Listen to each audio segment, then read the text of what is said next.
Hello mga kabeshi. Kumusta po kayo? May mga nagtatanong po kasi sa akin kung paano ba agad ma-monetize sa ads on Reels. Marami sa akin nag-PPM. So, ito pong i-advise ko is for my experience only lang po. Yung sa akin lang po mismo.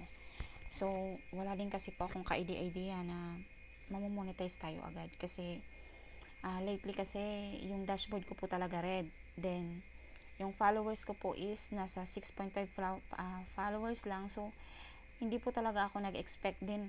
Wala naman po tayong videos na sobrang nag-viral.